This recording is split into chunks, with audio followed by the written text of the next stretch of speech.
Welcome. This is an oral history interview in the Homegrown 2021 Homegrown at Home concert series. My name is Steve Winnick, and I'm here with Theodosia Austin, who is the producer of the series, and with Soso Kopaleishvili, who is a singer and a band leader with the group Ranina Quartet. So we're going to ask him about some of Georgian music's principles and also about his own career as a musician in the Georgian music scene. So, Thea, would you like to get us started? Well, we had just been chatting before we started about the pandemic. So I don't know, just for note, how are you guys doing during the pandemic? How are you faring? Everywhere is a stupid situation of this pandemic. So whatever, what can we do? Nothing, just this solution is very good for us to communicate it for other peoples. And thank you for giving us this chance, and thank you for this advance. Well, you guys did, you and all of the gentlemen in Ranina Quartet did such a fabulous job with your concert, and in these difficult circumstances. I mean, it was, everyone who's seen it has just been glowing about how wonderful they thought it was. So thank you for doing just a spectacular job in these difficult circumstances. Yeah, it really was wonderful. And one of the things that we loved about it was the sense of Georgia, of the place that that you were able to evoke just by recording in different locations and showing us some of the outdoors and some homes and some churches and the different venues that we might see Georgian music in. So we're going to begin with questions mostly about the learning and teaching of Georgian music.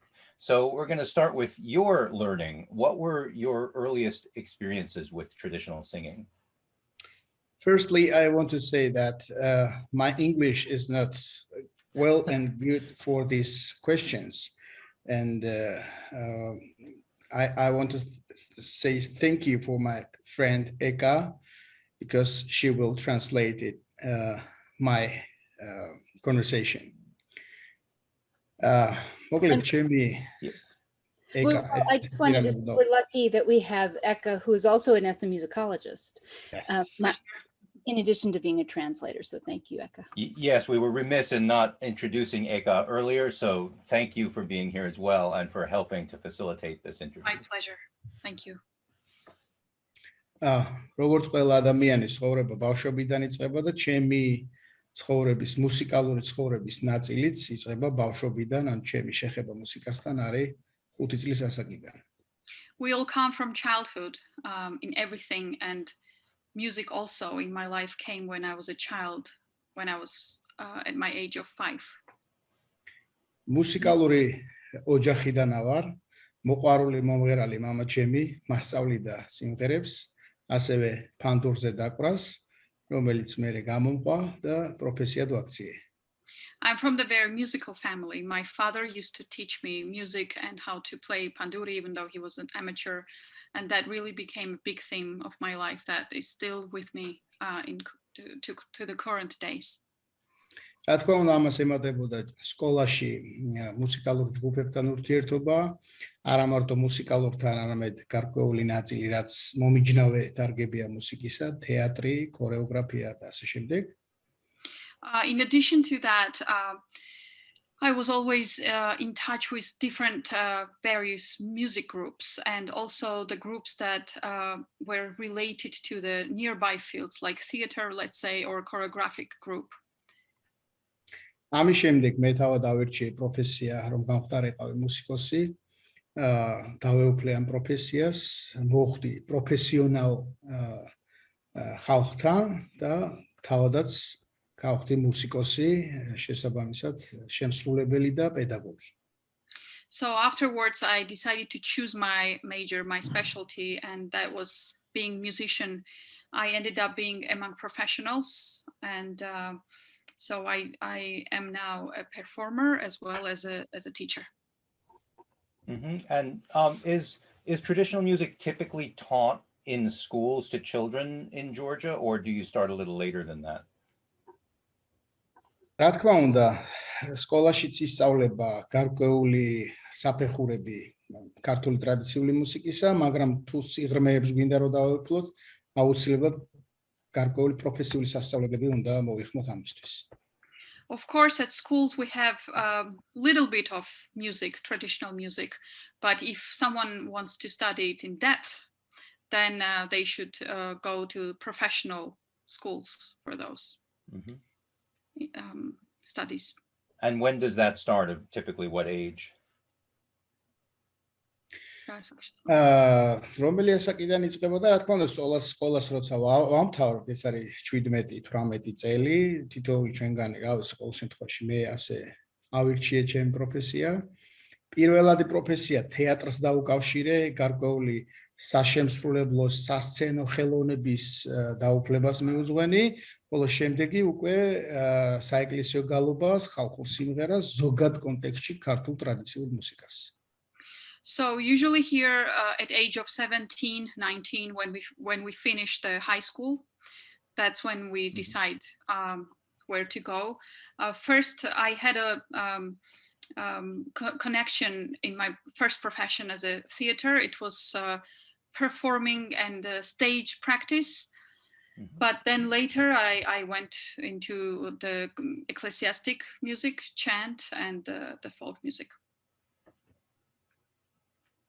I know you worked with great teachers like Malchaz Erklanidze. Is that when you made that transition from theater to chant and folk music? When did you start working with Malchaz? როდესაც ჩემი მეორადი პროფესია გარკვეულწილად სასულიერო მუსიკას დავუკავშირე, მაშინ შევხვდი Malchaz Erklanidze-ს. ეს იყო 2003 წელი. So when chant music was still my secondary specialty major, that's when I met Malchaz for the first time. That was back in 2003. ყველაზე მნიშვნელოვანი შეიძლება იყოს ის, რომ აღმოაჩინეთ, რომ ერთი რაიონიდან ავართ, სადაც დავიბადეთ და გავიზარდეთ. ეს არის სამტრედია. Very special thing for us both was that we discovered that we come from the same region of Georgia. It's Samtredia in the west, where we were born and raised. რა თქმა უნდა, მის შესახებ ძალიან ბევრი ინფორმაცია მქონდა.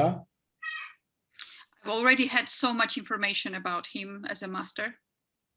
და ძალიან დიდი პატივი იყო ჩემთვის, რომ გამختارიყავი Malchaz-ის მოსწავლე. შესაბამისად მოუხვედრილიყავი მის მიერ დაარსებულ ანსამბლებში ან ჯგუფებში, როგორებიცაა დავუშვათ საეკლესიო გუნდი ან ხალხური სიმღერის ანსამბლი. So it was a huge honor for me to become his student, to end up in his various groups, such as the church choirs or the ensembles that perform traditional music. თავდაპირველად ეს ურთიერთობა იყო გარკვეულწილად პრაქტიკულ ასპექტში, იმიტომ რომ ჩვენ Malchaz-თან ერთად ანუ გარკვეულმა სტუდენტურმა ჯგუფმა ჩამოაყალიბა ანსამბლი, რომლის ხელმძღვანელად გავიხადეთ Malchaz Erklanidze, ხოლო შემდეგ უკვე მე გავხდი Malchaz-ის უშუალო მოსწავლე მის სახელოსნოში გალობის უნივერსიტეტში და ერთ-ერთი პირველი უბრალოდ მეორე თაობა, რომელიც მან გამოუშვა იმ უნივერსიტეტში ვიყავი მე. So first we had a sort of performance practice connection with him. That was more aspect of him teaching us the details of performance practices, because us as the student group, we choose him to be our mentor, teacher, and master. But later I had my own relationship with him as a teacher, because him as a teacher and me as a student, because I was second generation in the University of Ecclesiastic Chant, where he had a studio, and I was studying there as his student. I see. ყველაზე მნიშვნელოვანი ფაქტორი ის არის, რომ მე მასთან ერთად მოსწავლებლობაში და შემდეგ უკვე გარკვეულწილად კოლეგიალობაში გავატარე 15 წელი შემდეგ გარკვეული წლებია დაახლოებით 2 წელია რაც დავშორდით ერთმანეთს პროფესიულ ჭრილში, თუმცა გვაქვს ძალიან კარგი ურთიერთობა, გვაგრძელებთ ურთიერთობას და აქედან მადლობა მალხაზ ერქვანიძეს იმისთვის, რომ იყო და არის ჩემი პედაგოგი. So it all started with me being a student and sometimes a co-teacher, colleague. It was all of those relationships and interactions with him as a master. For last 2 years, we do not have this kind of relationship anymore, but we are very good in friends, and I always admire him, and I want to once again thank him for being my teacher. Well, I know Malchaz is one of the leading scholars of liturgical chant in Georgia, and he must have published over 7 volumes, perhaps it's more now, of chant that he's researched and has published for the benefit of all who are interested in liturgical chant. How did his work influence that research, the work you did in Sakioba? Wasn't that founded to train young men in singing liturgical chant and folk music to some extent? Pro detallovat რომ მითხრა ეგ. კი, ახლა ესე იგი თუ არ ვწდებიო 7 გამოცემა აქვს უკვე გალობის კრებულის და აინტერესებს აი ამ კრებულებს რა გავლენა ჰქონდა შენ სამუშაოზე უშუალოდ ჩამოყალიბებაზეც ასევე და სახიობას და აი ამ მალხაზის კვლევებს შორის ანუ საშემსრულებლო პრაქტიკა ერთი მხრივ და მეორე მხრივ ის რასაც გამოსცემდა რა კორელაციაში იყო ერთმანეთთან. საკმაოდ დიდი თემა არის, მაგრამ ვეცდები მოკლედ თქვა. It's a big theme, but I'll try to respond shortly. Okay. საყოველთაოდ ცნობილია, რომ მალხაზ ერქვანიძე 30 წელზე მეტია ამ სამეცნიერო საქმიანობას ეწევა. Everyone knows that Malchaz does the scholarship work, does research in this sphere for more than 30 years. Რა თქმა უნდა, ამ საქმეში ის მარტო არასდროს არ იყო, მას ყავდა ყოველთვის ძლიერი გუნდი. პირველ რიგში უნდა აღინიშნოს ეს იყო ანჩის ხატი, რომელთან ერთადაც უკვე სანამ სახიობა შეიქმნებოდა, რამდენიმე დაახლოებით 4 კრებული უკვე გამოცემული იყო. But he was never alone in this work, and first of all, we should mention the first choir that was really major and significant. It was Anchis Khati, and before Sakioba was formed, he already had around 4 volumes of these chant books published. ხოლო ძალიან ბედნიერი ვარ და მოხარული ვარ ამას რომ ვამბობ, იმიტომ რომ დანარჩენი კრებულების გამოცემაში მე პირადად ჩემს მეგობრებთან, ჩემს ახალგაზრდა კოლეგებთან ერთად, იმ მალხაზის სტუდენტებთან ერთად, ანსამ სახიობას წევრებთან ერთად თუ მამა დავითის გუნდთან ერთად, ყველა კრებულში გვაქვს მონაწილეობა მიღებული თუ ნოტებთან დაკავშირებით, როცა ის ირჩებოდა, თუ გარკვეული ჩანაწერები, რომელიც კეთდებოდა სასწავლო დისკის სახით იქნებოდა ეს თუ რამ, რაც იწერებოდა ხოლმე სწორედ მამა დავითის ტაძარში, თითქმის ყველა იმის შემდგომი. And I should say that after that, I had an honor, and I'm very happy to say this, that the rest of the publications that came out as his chant books, I had absolutely everything to do with it, and so did the other members. And that is whether it's a notation or the recording. He means Sakioba ensemble, and he also means Mama Daviti church choir, because most of these recordings were made in that church. You remember that church, it's on Tatminda. That's where Malchaz is still with his church choir. So we were very lucky to participate in the publication of the rest of those chant books. აუცილებლად უნდა დავამატო ამ ყველაფერს ის რომ აი ამ პერიოდის განმავლობაში, ანუ იმ პერიოდში როცა მე მალხაზთან მუშაობდი, დაახლოებით 4-ჯერ მოგვიწია ჩვენ ჩასვლა ათონის მთაზე, სადაც სამეცნიერო მუშაობა მიმდინარეობდა ბერძენ სპეციალისტებსა და ქართველ სპეციალისტთან ჩვენთან ერთად, ანუ ჯამში ეს იყო რაღაც კოლაბორაცია, რომლის მიხედვითაც საკმაოდ გარკვეული აღმოჩენები იქნა გაკეთებული და შედარებები გაკეთდა ქართულ ლიტურგიკულ მსახურებასა და ბერძნულ ლიტურგიკულ მსახურებას შორის.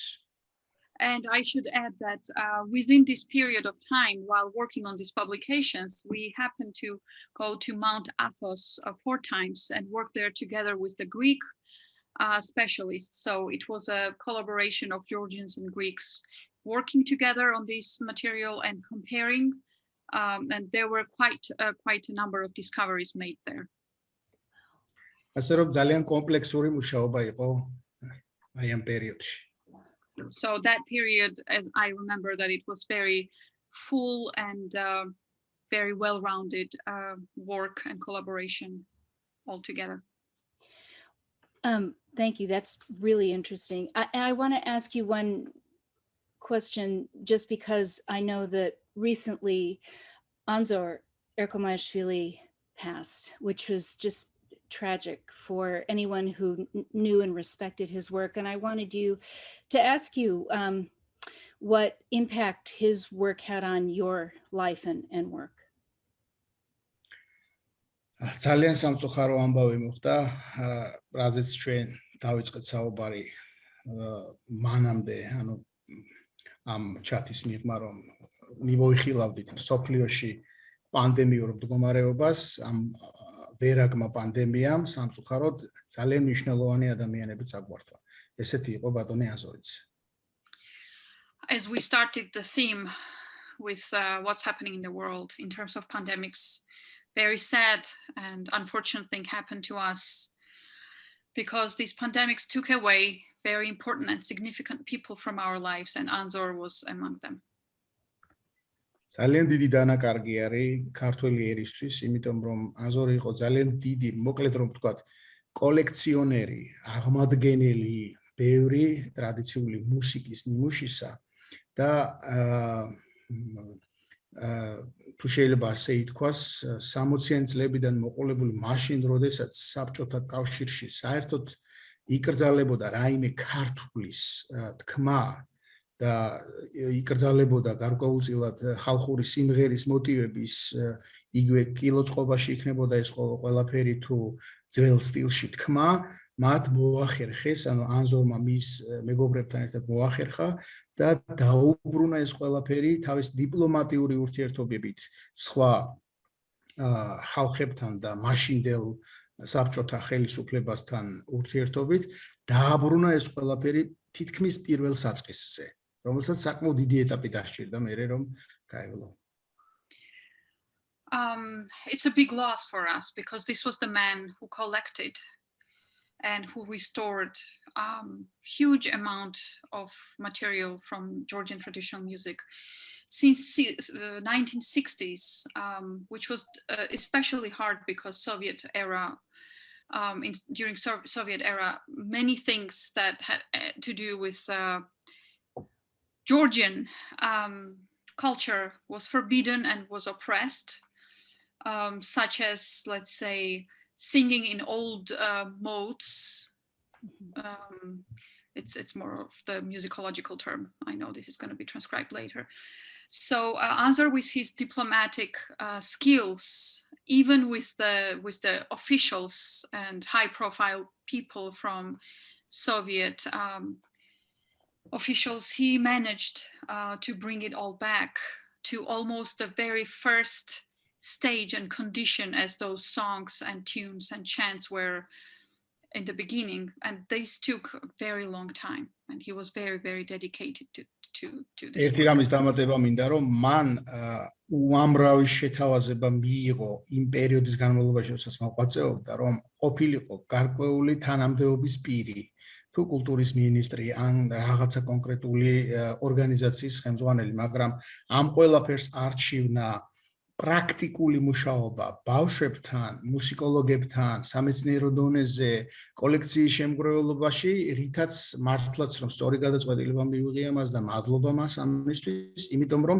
დარწმუნებული ვარ, თანამდებობაზე ყოფნის დროს ამდენ რამეს ვერ შეძლებდა, გაეფანტებოდა უნება და სწორედ ის, რაც დაგვიტოვა მან, აი მისი, აი ამ დიპლომატიური ურთიერთობების, აი ამ მტკიცე გადაწყვეტილებების ფონზე მოხდა, რაც მოხდა.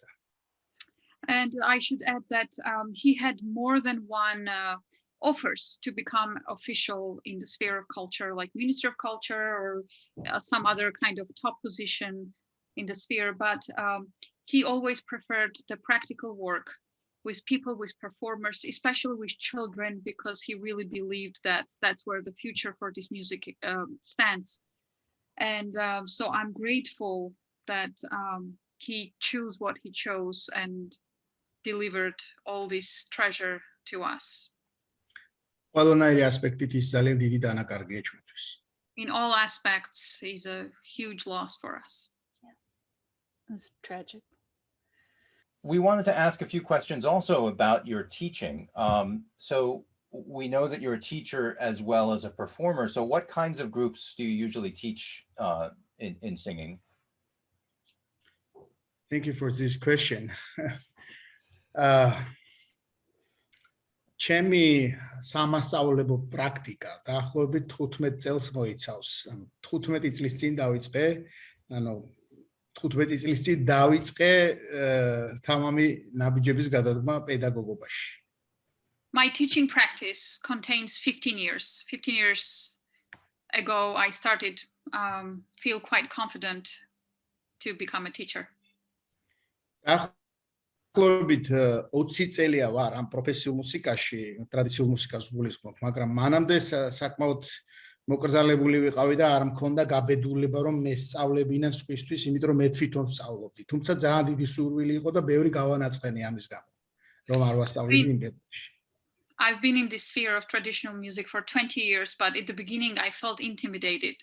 And even though I had a huge desire to teach, I always felt that maybe I was not there yet. And many people who wanted me to teach them were upset with me that I would stay away from teaching in the beginning. რა თქმა უნდა, პირველი ნაბიჯები, როდესაც დავიწყე, ის იყო სრულიად ქაოტური, ცოტა დაბნეული ვიყავი, მაგრამ მქონდა გარკვეული ბაზა ცოდნისა დაგროვებული, მათ შორის ჩემი სასწავლებლიდან, სადაც ვისწავლე პროფესიულად, როგორ უნდა გადასცე ცოდნა ტრადიციულ მუსიკაში პრაქტიკული, თეორიული თუ ისტორიული ასპექტებით.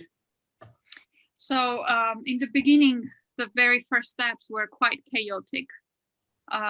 But since I had the knowledge and the foundation from my school on how to teach the theory, the practice and history, all these aspects of music, I became more and more brave and courageous to move on as a teacher.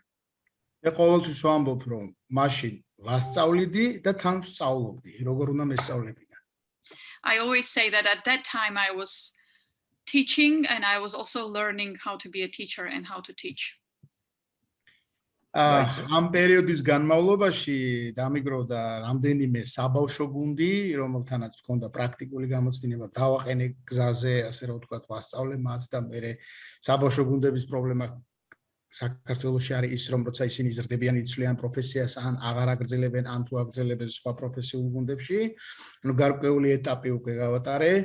ამავდროულად რამდენიმე პროფესიული გუნდიც შევქმენი, ერთ-ერთი ევროპის უნივერსიტეტში, თბილისში, ერთ-ერთი ბოლნისში, სადაც ახლა მე მოღვაწეობ. So I had various children's groups, and the one difficulty with them is that when they grow up, sometimes they don't continue or they migrate from one group to another. Besides that, I was teaching. I had a group in Tbilisi in European University and also in Bolnisi, where I'm still working. შემდეგ უკვე ჩემს პრაქტიკაში მალევე სხვათა შორის დაახლოებით 10 წელზე მეტია მაქვს პრაქტიკული გამოცდილება თუ როგორ ვასწავლო არაქართველ სურველებს, მათ შორის პროფესიულ ანსამბლებს, მათ შორის მოყვარულებს, მათ შორის საერთოდ რომ მუსიკასთან შეხება არ ქონია ესეთების მყოლია. Now I have 10 years of experience also with non-Georgian performers, whether they're amateurs or professionals, how to teach them the Georgian music, even those that didn't have anything to do with Georgian music before. ამ თვალსაზრისით ვიდა გამოყო იელის უნივერსიტეტის გოგონების გუნდი ამერიკაში, რომლებიც საქართველოში იმყოფებოდნენ და ჩემთვის იყო ერთ-ერთი დაუვიწყარი დღე, იმიტომ რომ 2 საათში დაახლოებით 10 სიმღერა ვასწავლე მათ. And I would like to mention one of the groups that was Yale University Women's Choir. And it was quite unforgettable because in 2 hours they learned 10 songs. Wow. Was that the Slavic chorus? Yes, probably. Slavuri ensemble რო ვქვიათ, ხო? ჯონიც მუშაობდა. Yes. Yes. Yeah, that is an unbelievable amount of learning. So are there aspects of Georgian music that are very hard for non-Georgians to learn, do you think? რა თქმა უნდა, საკმაოდ ბევრი დეტალია, რომელიც არის გასათვალისწინებელი. Yes, of course, there are many details that need to be foreseen in this process of learning. მოგეხსენებათ, პირველი არის ენობრივი ბარიერი. The first one I would say is the language barrier. მაგრამ ამაშიც გარკვეული რაღაცა ხაზი დავიჭირე, იმიტომ რომ 2013 წელს მე ვიმყოფებოდი დაახლოებით 2 თვემდე საფრანგეთში, სადაც რამდენიმე ჯგუფს ჩაუტარე მასტერ-კლასი და ვორქშოპი. და იქ ერთ-ერთი მასპინძელი, ვინც მყავდა, პროფესიით იყო ლინგვისტი. But I found the key to this as back in 2013 I spent about 2 months in France. I had several groups there that I gave workshops and master classes to, and my host was a linguist. ყველაზე მნიშვნელოვანი გასაღები, რაც მან მე მომცა მაშინ, ეს იყო რომ საერთაშორისო ტრანსკრიფცია, რაც ქართულ ენასა და ინგლისურ ენას დაუშვათ შეესატყვისება, ხშირ შემთხვევაში ისე არ ჟღერს, როგორც უნდა ჟღერდეს, ამიტომ ამას თავი უნდა დაანებო, რაღაც ერთგვარი შტამპოვკა უნდა ამოვიღოთო და ლინგვისტურად მიუდექი. ანუ საერთოდ ესეც იყო ქართული ტრადიცია, რომ ზეპირი გადაცემა ხდებოდა და კურს რაც ესმის, შესაბამისად მარტივად უფრო აქმადია. So this person told me and taught me the main key is that forget about the written transcription of Georgian sounds that are transcribed internationally, because sometimes that doesn't work. So this person taught me the linguistic approach, which was very Georgian in the way, because it was based on transmission of what your ear hears. Let you sing it. It's like in oral tradition. და არა მარტო ენობრივი ბარიერი, რაღაც გარკვეული მუსიკალური ბარიერებიც არსებობს და ამაშიც დაკვირვება არის საჭირო, რომელზეც რაღაცებს აღმოაჩენთ და ეხლა რაღაც პრაქტიკულსაც გავაკეთებ, რაც მე აღმოაჩინე. And not just music, not just language barrier, but also there's certain music barriers, certain things that need to be very well observed, and even there I found out something which I'm going to show you now. შეიძლება აქ სირთულე არაფერი არ არის, მაგრამ ყოველ შემთხვევაში ფრანგი ხალხისთვის ეს სირთულე იყო და მე აღმოაჩინე თუ როგორ უნდა დაგვეძლია ეს. Maybe there is nothing difficult about this, but for French people it was certainly difficult, and I figured out how to overcome that difficulty. ერთ-ერთი ცნობილი ქართული სიმღერაა ცანგალა და გოგონა. There's one of the famous Georgian songs called Tsangala da Gogona. რომელიც იმღერება, ეხლა მე ტაშით გავაკეთებ, რომ რიტმი უფრო გავაკეთოთ, რომელიც იმღერება ასე. Which is sang like this, and I'm going to show you the rhythm with clapping. Tsangala da Gogona. ერთი ფრაზა უბრალოდ რომ just one phrase. ფრანგები რომ ღეროდნენ, რიტმი იყო არეული, იმიტომ რომ ტრადიციული რიტმი არის რაღაც გარკვეული გარეთ აქტიდან გამომდინარე. When French sang, the rhythm was off because the traditional rhythm was off the first bar. You know what I mean? When there is not full bar at the beginning sometimes, but off the bar. და ისინი მღეროდნენ ასე Tsangala da Gogona. ეს აცდენილია. That's how they performed. They were completely off the beat. აი უნდა იმღეროს ამ მარტივია, ხო? Tsangala da Gogona. ანუ სადაც არის მარცვალი, იქ მოდის ხმოვანის, ანუ მუსიკალური ხმოვანი რიტმში ერთდროულად. But it's very simple, right? Where there is a syllable, the vowel comes together with the clap, with the beat. ამიტომ ფრანგები მეუბნებოდნენ ჩვენ არ ვითვლით ასე ანდო თქვა ისინი ითვლიან ანდო თქვა. So French said, we don't count like that. This is how we count. ამიტომ როდესაც უცხოელს არაქართველს ასწავლი მისი ეროვნების ანუ გარკვეული ეთნოგრაფიული ელემენტების შესწავლის შედეგად უნდა მიუდგე და არა საერთაშორისო ტრანსკრიფციით. So when you're teaching non-Georgians, someone that is not within the culture, not an insider, the approach should be based on their own ethnographic outline. So they learn it and receive it easier and better. That's it. That makes a lot of sense, and it must be, you know, a lot of work for you to learn all the cultures that you're teaching enough that you can find that root in. Yeah. If you're teaching Georgians, you need, for example, 10 minutes, but if you are teaching non-Georgians, you need 20 minutes or 25. Right. It makes more time. Do you find that non-Georgians have a harder time with learning the music orally? My experience was with a classical choir.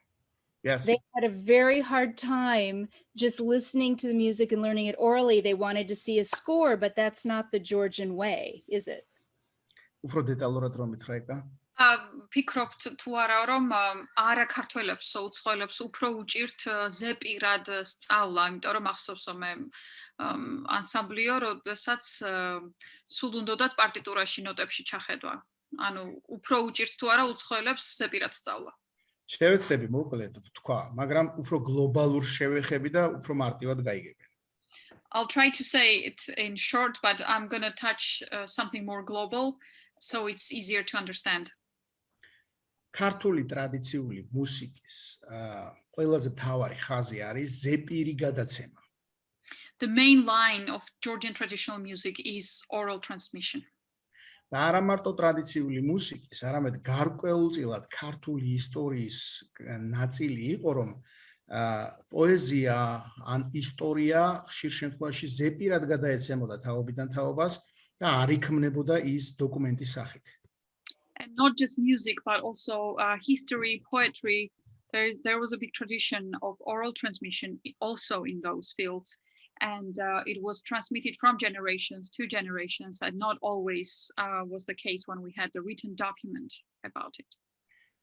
ალბათ ეს მიზეზი იყოს, მეცნიერები ამას ვარაუდებენ, ეს იმის მიზეზი იყო, რომ მუდმივად გამუდმებით ყოველ 10 წელიწადში ერთხელ იყო ძალიან დიდი შემოსევები მტრების მხრიდან და პირველ რიგში ნადგურდებოდა ეკლესია მონასტრები, სადაც უნიკალური ბიბლიოთეკები იყო, ანუ იმ უმნიშვნელოვანეს კულტურას გინადგურებდნენ, თუნდაც ტრაქტატები ყოფილიყო რაღაცები დაწერილი, ის განადგურებული იყო პირველ რიგში და მერე სხვა რამე. So scholars think that the main reason of this is that very often Georgia had invaders, conquerors, and they would first attack churches and monasteries where there were great libraries, treatises, so they would definitely get rid of this, burn or disappear them. ამიტომ მე ვფიქრობ, ეს უფრო ქართული ბუნება გახდა, ჩვენს ტრადიციაში ისე ღრმად შემოვიდა, რომ გვირჩევნია ზეპირად ვაკეთოთ რაღაცეები, ვიდრე შევქმნათ ტრაქტატები, სამეცნიერო ნაშრომები, იმიტომ რომ სამწუხაროდ წეგან დაისვა აზრი, რომ ქართული საეკლესიო გალობის ან ტრადიციული მუსიკისთვის ჩვენი ჰარმონია გქონდა, კილოწყობა გქონდა, რომელიც დაკარგული იყო და ეხლა მე-20 საუკუნის ბოლოს აღადგინეს მეცნიერებმა, მათ შორის მალხაზ ერქვანიძემ, ისიც რამდენიმე საისტორიო წყაროების მიხედვით, იმიტომ რომ არ არსებობდა, დაკარგული იყო ტრაქტატები. So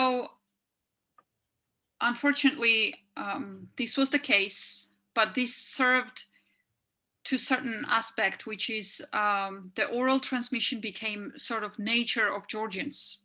We always prefer to study orally than create another treatise and write things down. And we had our own tuning system. We had our scales, modes, everything, which was lost. Basically, we had our harmony that was written, but it was lost. And only in 20th century, this was possible. It became possible to restore and get closer to all of that material. And he mentions Malkhaz's work. ამას ერთი პატარა მომენტიც ჰქონდა, რომ მსგავს სიტუაციაში თუ ეს მხოლოდ დოკუმენტისგან უნდა შესრულებულიყო რაიმე სიმღერა, იქ ვერ შეიქმნებოდა სხვა ვერსიები კონკრეტული ჟანრისა, კონკრეტული სიმღერისა და ვერ შეიქმნებოდა იმპროვიზაციები, ანუ თავისუფალი მოძრაობის უფლებას აძლევს, როცა ზეპირად ამბობ ადამიანი ამა თუ იმ მუსიკალურ ნაწარმოებს. This has a positive aspect, which is when you are performing or reciting something orally, you are more free, and that helps creating different variants. In other words, the improvisation practice is much more on and happening when it's orally done. But if you're attached to the document, it's much harder to create something in different versions. Mm-hmm. Thank you. So I guess we've moved kind of naturally from talking about teaching to talking about the music itself. So can you tell us a little bit about some of the groups that you're in, that you sing with? Ranina შესახებ მეკითხება, ხო? ნებისმიერი ჯგუფი, რომელსაც გინდა მოყევი. ანუ გეკითხება ჯგუფებზე, ამ შემთხვევაში ნუ რანინა, ანუ გეკითხება ჯგუფებზე, რომელშიც თავად ხარ უშუალოდ მონაწილე, არა როგორც პედაგოგი და ნუ ამ შემთხვევაში რანინა ყველაზე ვალიდურია. კი ბატონო. ის რომ მე აქამდე სხვა ანსამბლებში მოღვაწეობდი, გარკვეულწილად დავასრულე იქ მოღვაწეობა და ეხლა უკვე მოღვაწეობ, თუ ასე ითქმის, რანინაში, რომელთაც მე ვფიქრობ, რომ ძალიან დიდი გზა აქვს გასავლელი. Up until now, I was the member of different groups. That's all over, and now I'm with Ranina. Ranina, which I think has a long road ahead. I hope so. All right, we all hope so, definitely. Yeah, you all sound wonderful. So yeah. გავაგრძელო ამ თემაზე საუბარი თუ? Shall I continue, or do you have a question? Well, if you have something more, yeah, then you can continue. მე შემიძლია დავუსრულებლად ვილაპარაკო რა. I can speak endlessly about Ranina. Well, tell us a little about the group, how you founded it, and why, you know, what the concept is.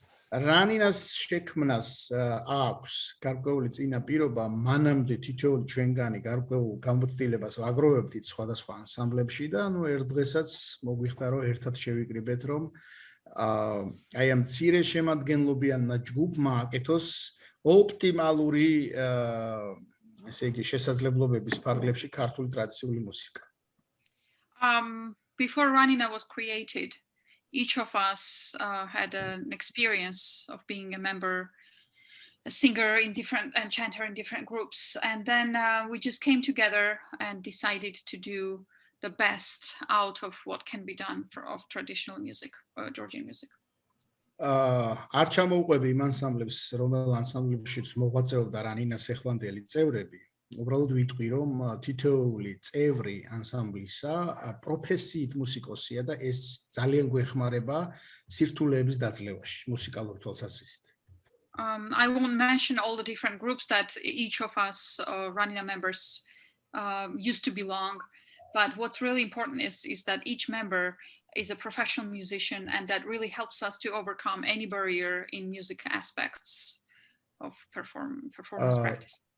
ჩვენი მოღვაწეობის პერიოდში გადაწყვეტილი გვაქვს, რომ მთლიანად მივუძღვნათ თავი ტრადიციულ მუსიკას, მაგრამ იმ შესაძლებლობებში, რაც 4 ადამიანმა შეიძლება იმღეროს, სისავსით ვერ წარმოჩინდება ვერც საეკლესიო გალობა, იგივე ორგუნდიანი შესრულებით, ვერც ხალხური სიმღერა, იგივე შრომის სიმღერების მრავალფეროვნებით, რომელიც ძალიან მრავალფეროვანია ქართულ ტრადიციულ მუსიკაში, ან სხვა ჟანრში, თუმცა გარკვეულწილად შესაძლებლობას გვაძლევს 4 კაციანი შემადგენლობით ქალაქური მუსიკის, ანუ ევროპულ მუსიკაზე დაფუძნებული ქართულთან შერწყმული ჰარმონია ვიმღეროთ. Of course, our main choice, what we want to do and work on, is traditional music, although we have certain limitations as poor people cannot fully represent always various genres. Let's say there are songs that require two choirs, antiphonic singing, or the certain type of work songs that also require the same type of singing. So we practice different music as much as four men can do together, and among them is also so-called urban songs that are based on European type of music, but together in synthesis with the Georgian harmonies and Georgian style of singing. რომელიც ძალიან დიდი პოპულარობით სარგებლობს საქართველოში, ყველას უყვარს, ყველას მოსწონს და გარკვეულწილად მსმენელი უფრო მეტი ყავს ქალაქურ სიმღერას, სამწუხაროდ თუ საბედნიეროდ არ ვიცით, ვიდრე საეკლესიო გალობას და ხალხურ სიმღერას. Those songs are very popular in Georgia. Everyone loves them. Everyone likes them. Unfortunately or fortunately, but it has a much larger and wider audience than folk songs and chants. They're all of it is wonderful. And I understand a lot of non-Georgians in particular who study traditional chant and folk song don't like the urban songs. It's not folky enough for them, but I also think they're beautiful. And it's clear that people like to sit around a table at a super and sing them, but you guys do all of it beautifully. Your voices harmonize and blend absolutely beautifully. And I guess an interesting question is, do you perform all three types of songs in the same concerts usually, or do you usually have one show where you'll do chants and one where you'll do mostly the urban songs? ხო, ესე იგი, სამივე კატეგორიას, ხალხურ მუსიკას, საეკლესიო გალობას და ქალაქურ სიმღერებს ერთად ასრულებთო თუ მაგალითად ცალ-ცალკე აკეთებთ კონცერტებს, მარტო ქალაქურის, მარტო ხალხურის, რამდენად შეგიძლიათ ეს ერთად თუ ყოველთვის ანცალკევებთ? შემიძლია ვთქვა ერთი რამ, რომ სამივე ჟანრში, სამივე მიმართულებაში მუსიკაში ჩვენ შეგვიძლია ცალკე დამოუკიდებელი კონცერტები ვმართოთ, მაგრამ ინდივიდუალურად ბიზნესის ენაზე რო ვთქვათ, დამკვეთიდან გამომდინარე კონცერტი რანაირი უნდა ჩატარდეს, ისე ვიღებთ გადაწყვეტილებას. I can say that in all these three categories, we could easily do separate shows, separate concerts for folk music, for chant, as well as urban songs.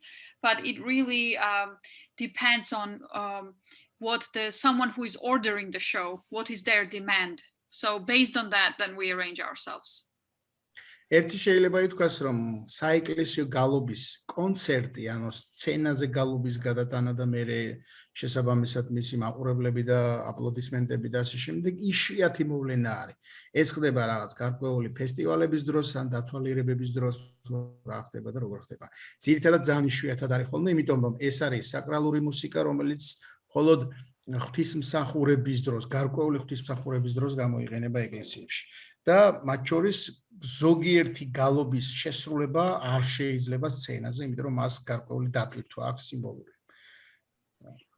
So as for the sacred music, chants, it's very rare that the concert is dedicated only to chants, because mostly it belongs to the church. It has quite a meaning that is it has something to do with the how to say this word, the secretive environment of the church, and there are even certain chants that are not quite allowed to be brought to in such a not sacred but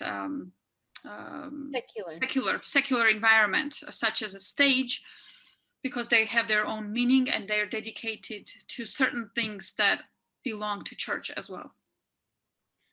რაც შეეხება ხალხურ სიმღერას და ქალაქურ მუსიკას, ძალიან ბევრი კონცერტი ტარდება, შესაბამისად პრაქტიკაშიც ის სხვადასხვა კუთხით გამოიყენება, იმიტომ რომ ეთნომუსიკოლოგიური ენით რომ ვთქვათ, არსებობს შემსრულებლობის ორი ფორმა. პირველადი შემსრულებლობა, ანუ შემსრულებლობა, რომელიც გულისხმობს გარკვეული ნაწარმოების ყოფაში შესრულებას, ანუ მისი ფუნქციიდან გამომდინარე, მაგალითად, როდესაც დედა როცა თავის შვილს აძინებს, მაშინ მღერის იმ დასაძინებელ იავნანას, ან სუფრული სიმღერა, მაგალითად, რომელიც მართლაც სუფრაზე იმღერება ხოლმე.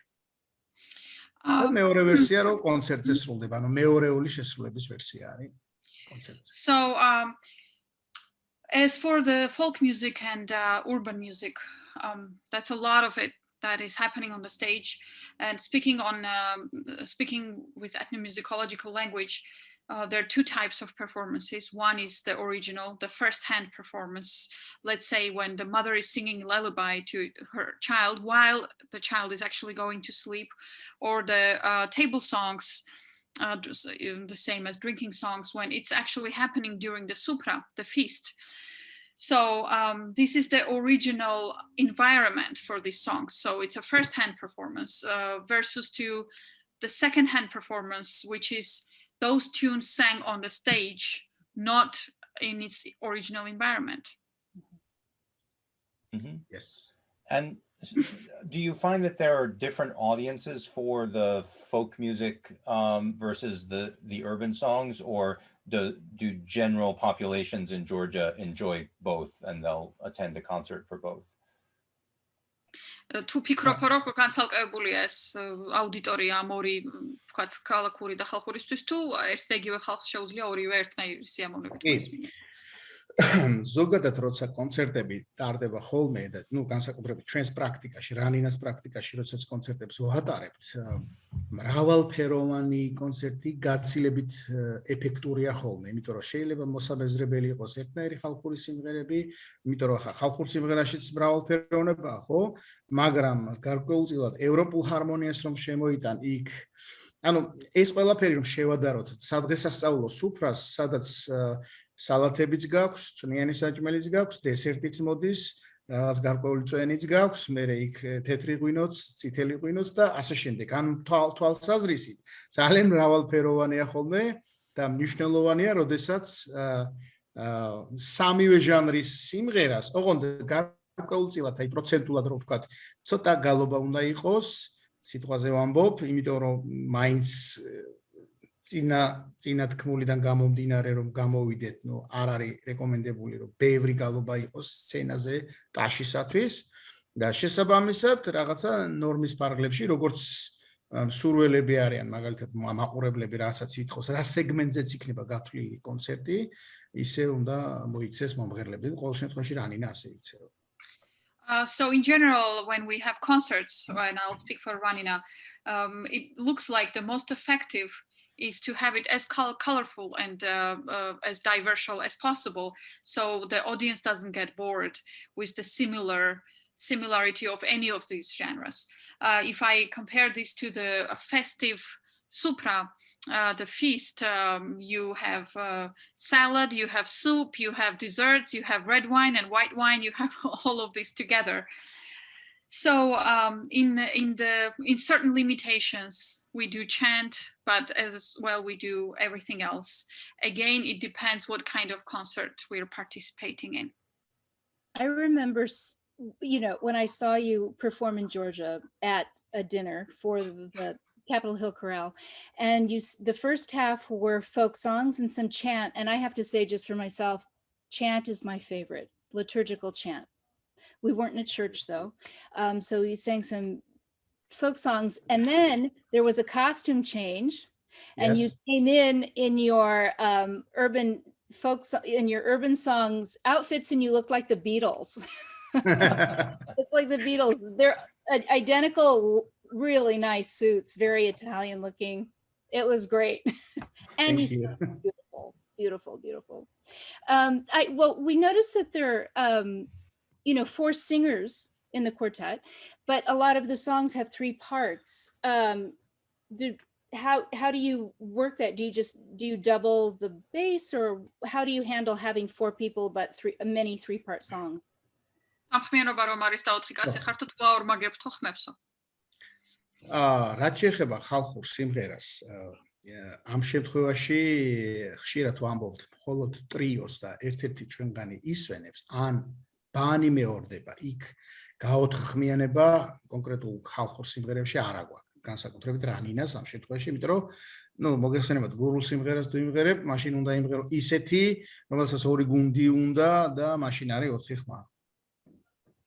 So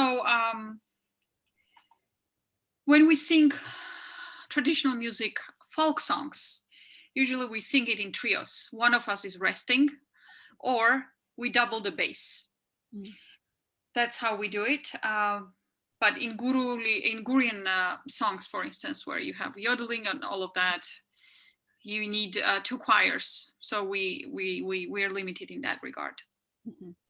რაც შეეხება ესე იგი ქალაქურ სიმღერას, ამ ქალაქურ სიმღერაში მაქსიმალურად ვცდილობთ რომ გავაკვარტეტოთ. ზოგიერთ შემთხვევაში ტრიო სიმღერები, ან შეიძლება იყოს სოლო სიმღერა, დუეტი, მაგრამ ახლა ვართ კვარტეტი და ევროპული მუსიკა ამის შესაძლებლობას იძლევა. ხშირ შემთხვევაში ამას ვაკვარტეტებ. თუმცა ტრიო სიმღერებიც გვაქვს, მაგრამ არ არსებობს კვარტეტ რანინაში დუეტის სიმღერა. ინდივიდუალურად შეიძლება კონკრეტულ სიმღერაში რომელიმე ხმა, ჩემი ხმა, პირველი ხმა, ბანის სოლო გარკვეული ერთ ფრაზიანი მონაკვეთი ჩანდეს მისი ინდივიდუალურ შემსრულებლობისა, მაგრამ ჯამში ეს არის კვარტეტში გაკეთებული. თითქმის ყველა. So he says that we never, when it comes to chant or folk music, we never make it 4-part harmony. As he said, it's trios, and if it's 4 people singing, they double the bass. But completely different story with urban songs, because even the songs that originally have 2-part or 3-part harmony only, they try to make it 4-part harmony, because European music, something that's based on European music, gives that opportunity to add voices. And we also have trios, urban songs that are sang in 3-part harmony, but we never have duets. There is not a single song that we sing in 2-part harmony.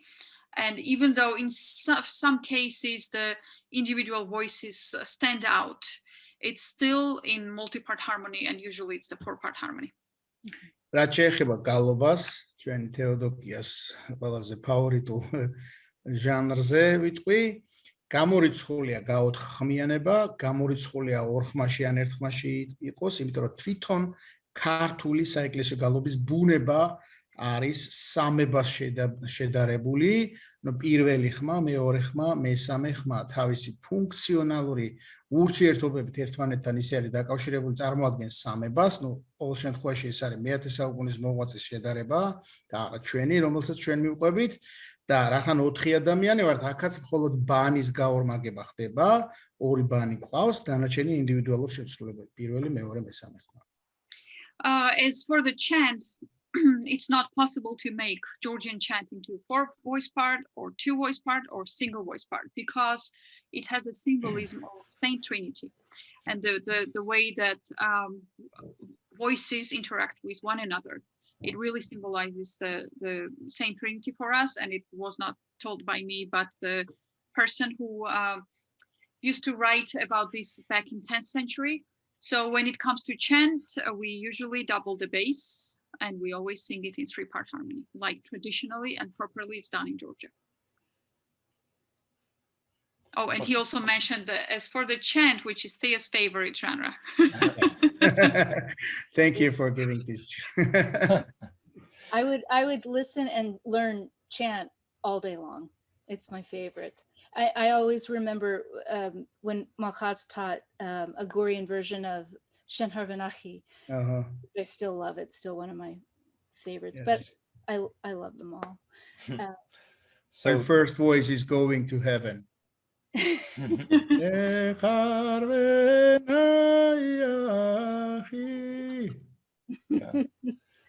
I only wish I sang better, but I love it. I love it. So you've mentioned that you can incorporate 4-part harmony in those musics that are more European based, and Thea also mentioned your you're dressing like the Beatles at a certain time. So I guess a question about the younger generations in Georgia. Are they listening to global music like jazz, funk, rock, blues, and does that influence you at all? Yes, like everywhere.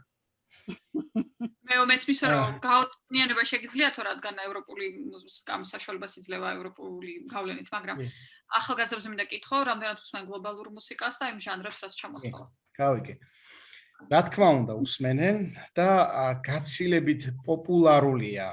არ ვიცი როგორ ვთქვა, სამწუხაროდ თუ საბედნიეროდ, ქართულ ტრადიციულ მუსიკაზე მეტად პოპულარულია ის თანამედროვე ჟანრები, რაც მთელს მსოფლიოში არის სმენადი. და იგივენაირად პოპულარული. Yes, of course they do listen, and unfortunately I have to say that they do listen those global music genres much more frequently than to Georgian traditional music. Well, I wondered, what do you see as the future for successful popularization and transmission of these traditional forms in Georgia? ჩოხაზე მეკითხება თითქოს. ანუ როგორ ხედავ მომავალსო, რომ აი ამ მუსიკის ტრადიციულ პოპულარიზაცია გაეწიოს და გადაეცეს და გაგრძელდეს ეს ხაზი? რთულია. It's very difficult. თუმცა გარკვეულწილად არის ძალიან ბევრი ესე იგი პროექტები, ესე ვიტყვი, კეთდება ბევრი საქმე იმისათვის, რომ მომავალმა თაობამ ეს შეიყვაროს, შეინარჩუნოს, თუმცა ამ გლობალურ სამყაროში ბევრი პრობლემა არის და რამდენიმე მათგანს ჩამოვთვლი ახლა. Although there are quite a number of projects and there is significant work done in this regard, so the future generations keep learning this tradition, but there are problems globally, which I'm just gonna mention, list them down. ბუნებრივი ამ გლობალურმა სამყარომ ინტერნეტის ეპოქამ მოიტანა ის, რომ თავისუფალია სივრცე და რასაც გინდა იმას მოусმენ, ამიტომ შენი ყური რასაც წაყვება, იმას წაყვები. მეორე პრობლემა არის, რომ ეს ამ გლობალიზაციამ და თავისუფლების მოყარეობამ, ასე რომ ვთქვათ, ყველაფრის თავისუფლებამ, სიტყვის თავისუფლება, გამოხატვის თავისუფლება, არჩევანის თავისუფლება და ასე შემდეგ და ასე შემდეგ, მოიტანა ის, რომ ვეღარ დააძალებ, ვეღარაფერს ვერ ეთქვი ბავშვს, მოდი ახლა ეს შენ შეინარჩუნე და გააკეთე, რომ მან აირჩია ეს, რომ ნუ კი შენ გააკეთე ეს, მაგრამ მე ჩემი არჩევანი გავაკეთე დავუშვებ ჯაზზე ან soul-ზე ან რაღაცა როკზე. So number one is that now we live in this global era when the internet and the free spaces are very much in common. So if someone is listening to a certain kind of music, whatever the ear leads to, that's what they choose. Also, in this global era, when there is a freedom of speech and freedom of expression, etc., it's hard to enforce anything on child because they make their own choices and decisions on what direction to take, including music. ამიტომ გარკვეული სოციალური პასუხისმგებლობები ოჯახებში, სოფლებში, ქალაქებში, რაიონებში, გარკვეულ ადგილებზე, კულტურულ კერებში, სადაც არის, უნდა აიღოს ყველამ, რომ მაქსიმალური პოპულარიზაცია გაუწიოს ქართულ ტრადიციულ მუსიკას, იმიტომ რომ საერთოდ არ დაიკარგოს ეს, მე დარწმუნებული ვარ, არც დაიკარგება, მაგრამ იმდენი მსმენელი და იმდენი მომხმარებელი შეიძლება აღარ ყავდეს და სამწუხაროდ შეიძლება გადაიქცეს როგორც სამუზეუმო ექსპონატად, სადაც შედიხარ და გარკვეულ დროში დაკარგულ ან დროში დატოვებულ ნივთს ექსპონატის სახით ათვალიერებ. ეს ცუდი მოვლენა არ არის, მაგრამ რაღაც გარკვეულ განვითარებას მე შეწყვეტს გარკვეულ პერიოდის შემდეგ. So he is talking about there is a social responsibility within the communities, let's say the family, the village, or the city. Everyone should share this social responsibility and teach and transmit those traditions so it doesn't get lost. He says, I'm sure it won't get lost, but so in the future we are not facing Georgian traditional music being as some kind of exhibition object in the museum, which you're just observing from the distance. ის ხალხი, ვინც დღემდე ჩართული ამის პროცესში და გადაცემის პროცესში, ერთი რეალობის წინაშე დგას აბსოლუტურად ყველა. Those people who are involved in Georgian traditional music transmission process, they all face the same reality. ადრე თუ 100 მოსწავლე ყავდა, დღეს ყავს 20. ანუ გამეხუთედებულია ეს პროცესი ამ გლობალური პრობლემებიდან თუ გლობალური სურათიდან გამომდინარე. If earlier you had 100 students, now you have 20, which is again the globalization process takes a big part in this. So do you think that the fact that there are a lot of non-Georgians who are interested in traditional music helps, or do you think it has any impact on keeping it going? ანუ რას ფიქრობ, რომ ესე იგი უცხოეთში შექმნილი ბევრი ანსამბლები ეხმარებიან თუ პირიქით ხელს უშლიანო ამ პროცესს? ხელს უშლიან არა, ანუ ამდენ უცხოს რა ინტერესებსო ეს რაღაცნაირად ამ პროცესს ოდნავ მაინც თუ უწყობს ხელს ან არ უწყობს ხელს. რა თქმა უნდა, ეს არის ძალიან დიდი ხელშემწყობი. ანუ იმ საქმეში, რასაც ჩვენ აქ სპეციალისტები დავუშვათ ვაკეთებთ და გადავცეთ თაობიდან თაობას, შევინარჩუნოთ, განვავითაროთ და ასე შემდეგ. აი ამ პროცესში ჩვენი მეგობრები, უამრავი ანსამბლი, უამრავი სპეციალისტი, ვინც ქართული ტრადიციული მუსიკით არის დაინტერესებული, უზარმაზარ როლს ასრულებენ ამ პროცესში. It definitely has a very positive impact. While here we Georgians are trying to keep and develop and revive those traditions, the people, non-Georgians who are involved in performance practices or researches, they give us a big shoulder of help and support in this process. ამიტომ ჩვენ ვინც ვართ ამ პროცესში ჩართული, როგორც ვახსენე წეგან, მზად ვართ ნებისმიერი ქვეყნიდან რამდენიც არ უნდა ჩამოვიდეს, აუცილებლად გადავცემთ ამ ცოდნად ის ცოდნას მათ, ისე როგორც დავუშვათ ვავრცელებთ ამას ჩვენს ქვეყანაში, იმიტომ რომ ამ გლობალიზაციურ პროცესში რომ გავრცელდეს საზღვრებსა გარეთაც გავიდეს ქართული ტრადიციული მუსიკის მრავალფეროვნება, იმიტომ რომ ეხლა არ მინდა ესე გამოგვიდეს მართლაც საამაყო ქართული ტრადიციული მუსიკა გვაქვს თავისი მრავალფეროვნებით. ამას ჩემი მტკიცება არ უნდა ვინც მოისმენს და ვინც ხედავს თვითონვე რჩებიან აღფრთოვანებული, უზარმაზარი როლი ეკისრება თითოეულ მათგანს, ვინც ჩვენთან ჩამოდის სპეციალურად იმ მიზნით, რომ ტრადიციული მუსიკა, ქართული ტრადიციული მუსიკა შეისწავლოს, პოპულარიზაცია გაუწიოს.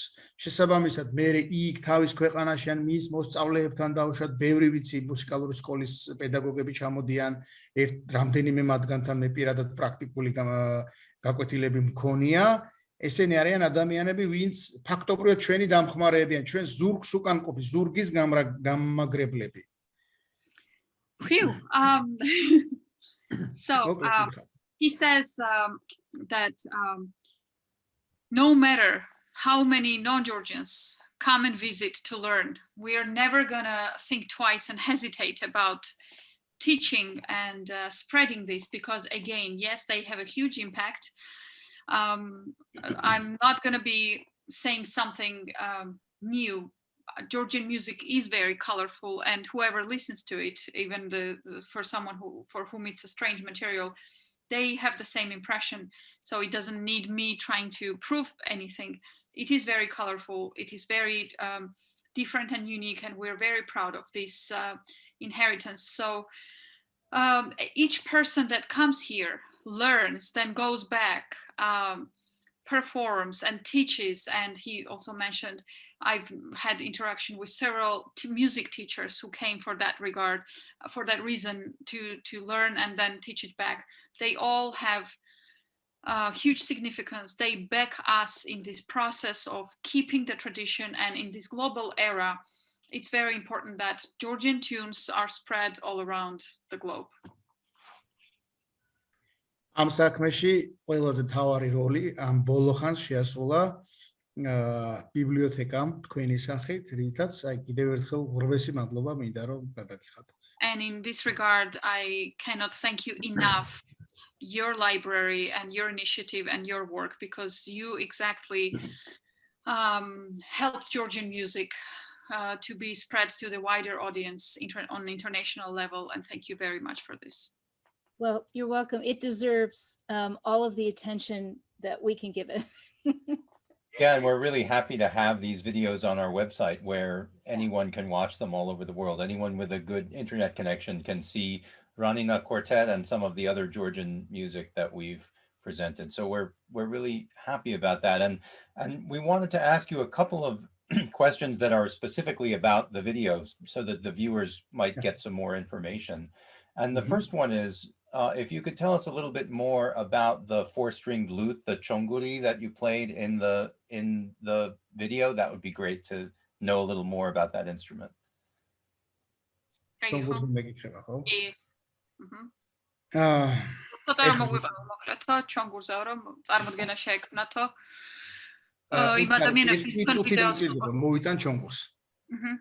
1 minute, I'm going to bring it. Oh, good. ესე იგი, ეს არის ინსტრუმენტი, რომელიც უძველესი დროიდან არის ცნობილი საქართველოში.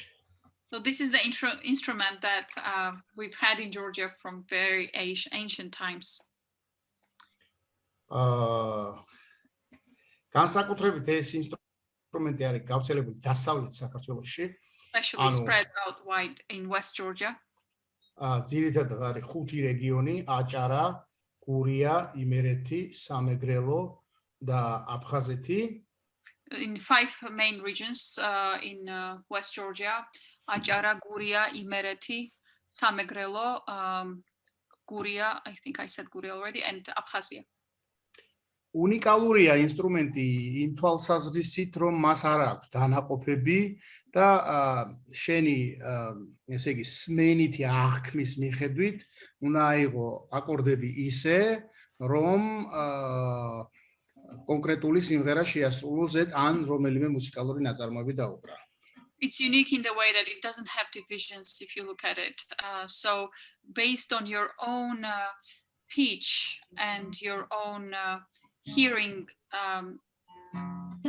perception, you should disposition your fingers in order to get the tune and the chord or the harmony that you desire to. In other words, it's not a tempered. No frets, yeah. რა შეიძლება კიდე ითქვას, რომ აუცილებლად უნდა იყოს სწრაფი, ვინც ამ ინსტრუმენტს აკეთებს, ინსტრუმენტი არის სპეციალური ხის მასალისაგან გაკეთებული, აუცილებლად ნატურალური ხე უნდა იყოს, რომ აი ამ სიმრგვალეში მან რეზონანსი მიიღოს და გამოსცეს ხმა. So what else can I say about the instrument? It's important that it's always done from a very special wood, and it's always the natural wood.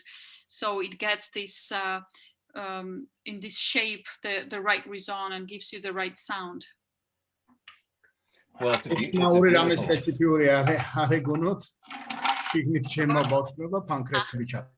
Don't think there is something special inside. It's just my kid threw a couple of pencils inside. Yeah, I was wondering if that was a tradition but you explained. That's good. როგორც ამბობენ, ამ ჩონგურს 5 წყობაში, ანუ 5 წყობაში შეგეძლო რომ აგეწყო, მაგრამ დღესდღეობით 3 არის ცნობილი და პრაქტიკაში გამოიყენება, აქედან 2-ს გაჩვენებთ ახლა. So it used to be that it had 5 tunings, but nowadays we have 3 tunings, 3 different tunings on chonguri, and 2 of them I'm going to show you.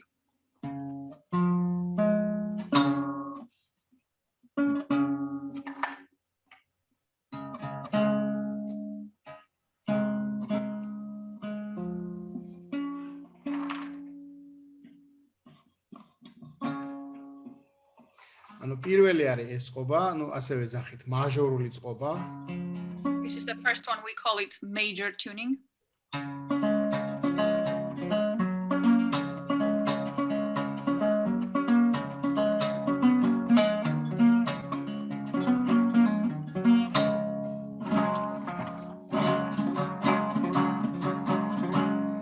ძირითადად აჭარული სიმღერები, თუმცა These სხვა are სიმღერები შეიძლება რომ დავუკრათ.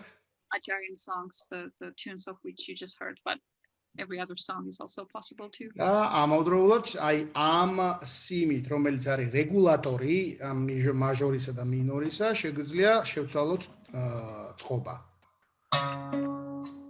But with this clutch that he's showing, which is the regulator of major and minor, we can change the tuning. It's gonna show us.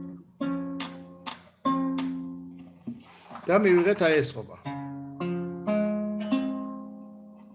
შესაბამისად, შეგვიძლია უფრო, ანუ ამ მინორულ წყობაში ცოტა განსხვავებულია მარჯვენა მარცხენა ხელების მოძრაობა. So this is what we get now.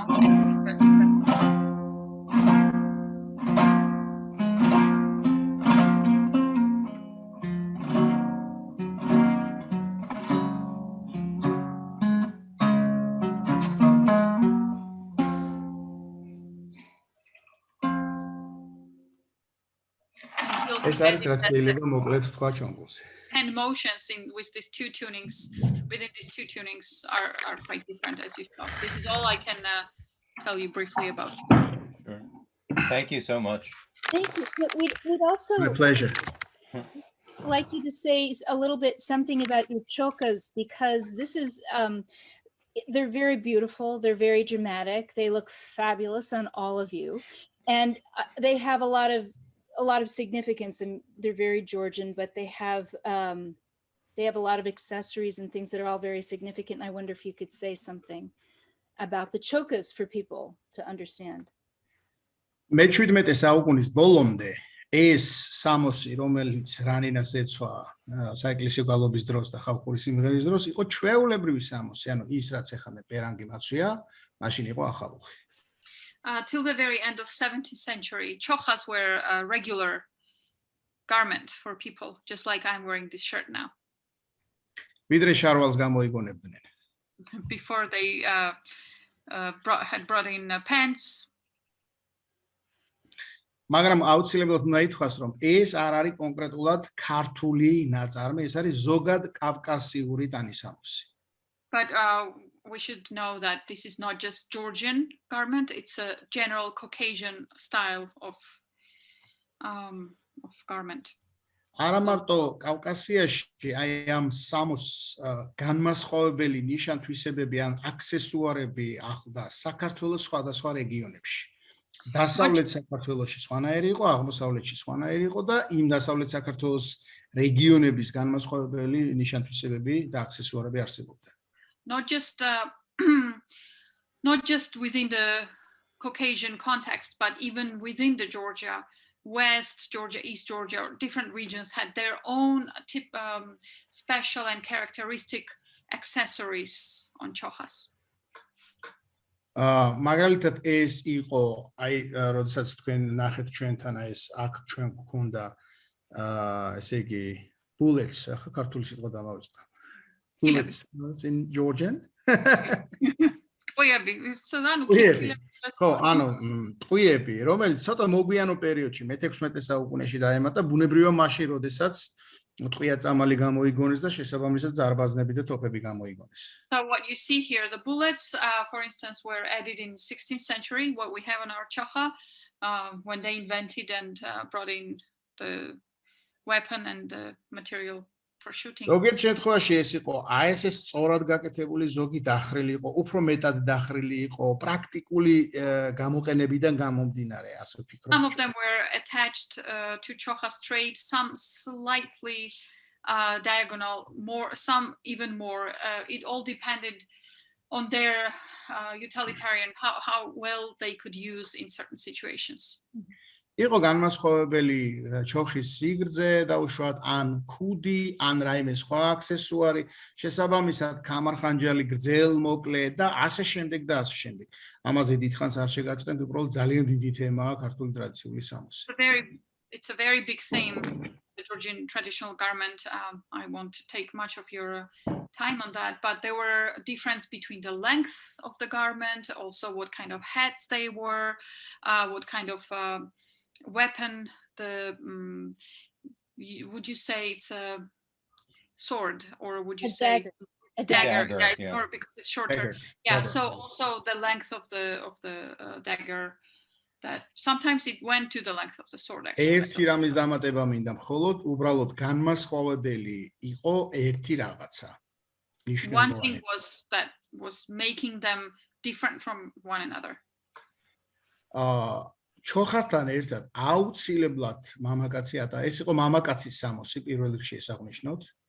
Let's say that this was something that only men wore. და მამაკაცი აუცილებლად იარაღს თან ატარებდა. And men always carried his dagger. არ იყო მარტო ბრძოლის დროს დავუშვათ მონადირე იყო ის თუ ან სხვადასხვა დანიშნულებისთვის მას ისატევარი. Could be a hunter. Always had the weapon with him. მაგრამ როდესაც ის სალოცავზე მიდიოდა, არა აქვს მნიშვნელობა ეკლესიაში შედიოდა თუ ჯვარხატებთან მიდიოდა, აუცილებლად სატევარს დატოვებდა სადმე გვერდზე. არ შეიტანდა იმ წმინდა ადგილზე. But when this person was going to any sacred place, whether it was a church or any pre-church sort of place where there was a cross and icon for prayer, there was no chance this person would bring this weapon in, would always leave it behind. So would never ამ დოკუმენტურ ფილმში სწორედ ესეც წარმოვაჩინეთ თქვენთვის, რომ როდესაც ჩვენ ეკლესიაში ვდგავართ, ალბათ დააკვირდით, რომ იქ ხანჯალი არ გვიკეთია, იმიტომ რომ ეს იყო ტრადიცია. და მხოლოდ პასხაში გვიკეთია ეს ხანჯალი. You probably noticed that in this documentary we also tried to show this. If you paid attention, while we are in the church chanting, we don't have daggers with us. We have them in the hut, but not in the church. Well, and I notice you sing Gogo Shatala, Yes. which is about a young man having given his dagger to his girlfriend, right? And saying, do you really love me? And if you don't, give me my dagger back. რა თქმა უნდა, ეს იყო უბრალოდ ეს სიმღერაში ეს არის უბრალოდ მეტაფორა, მეტამორფოზა არის სიტყვებისა, თორე ახლა მართლა ერთმანეთისთვის თავის მოკლა, ახლა შეიძლება იყოს კონკრეტულ შემთხვევებში, მაგრამ ძირითადად არის მეტაფორა. In this case, and usually in these kinds of songs, it usually serves as a metaphor rather than. Yes, we did recognize that, but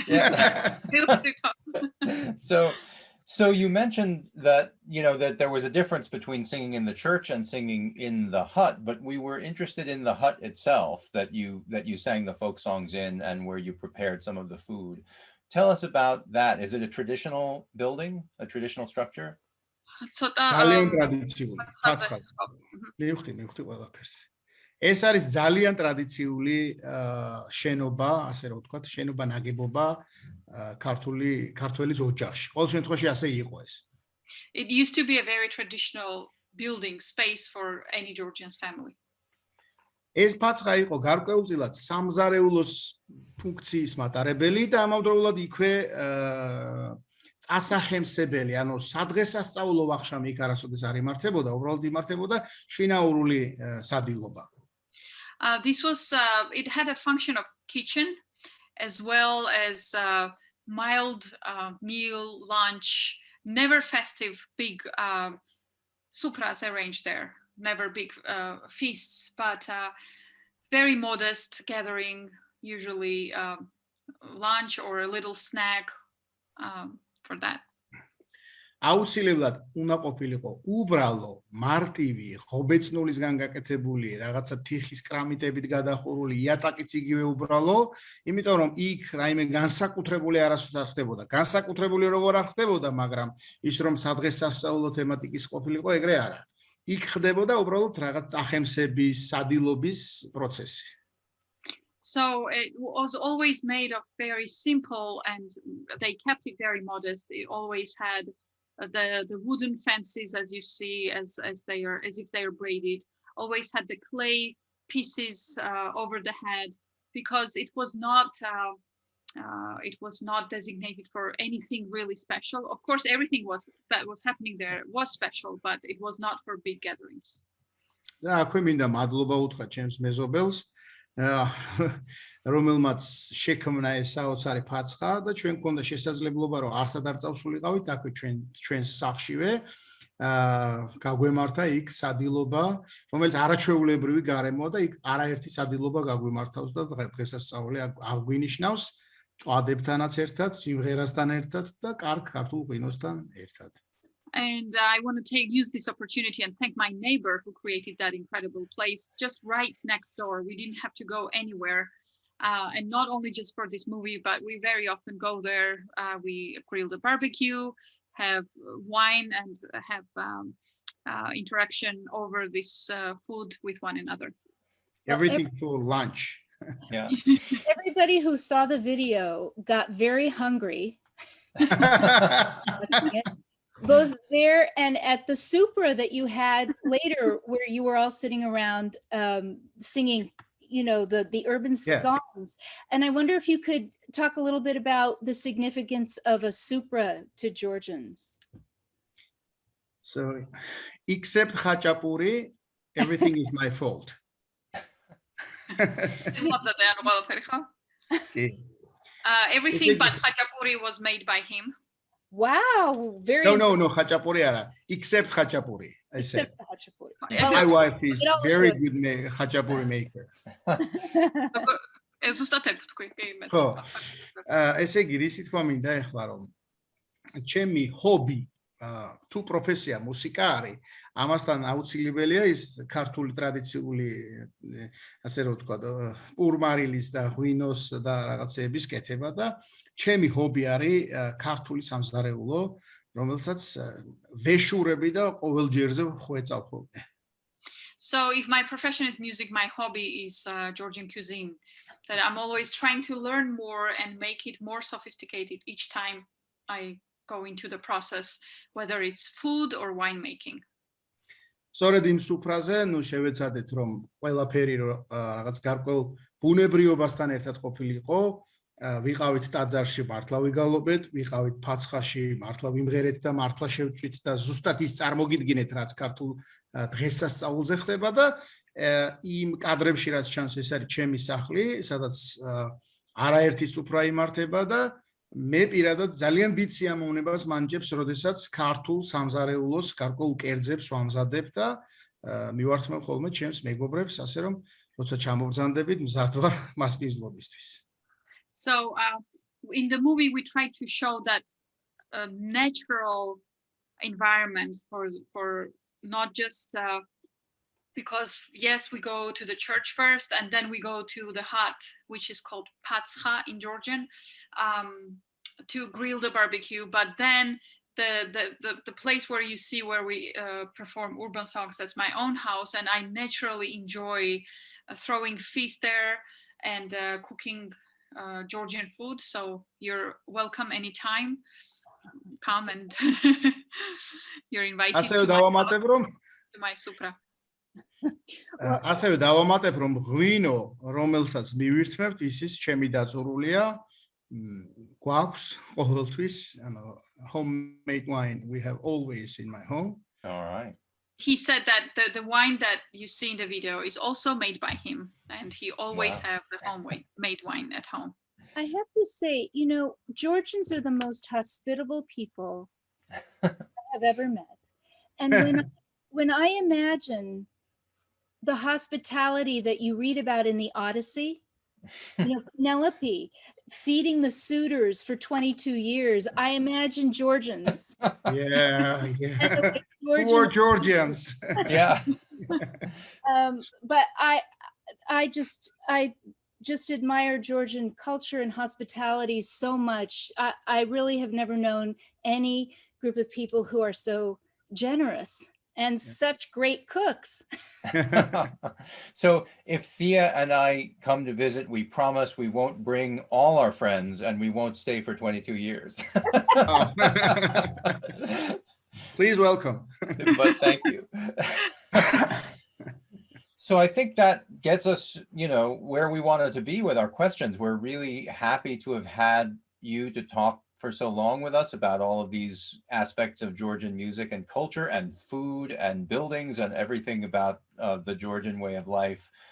So there's one piece of business I'd like to take care of, which is that I said your name at the beginning, but of course I'm American and my pronunciation might not have been good. So Soso, if you could say your own name for us, tell us how you say your name in Georgian.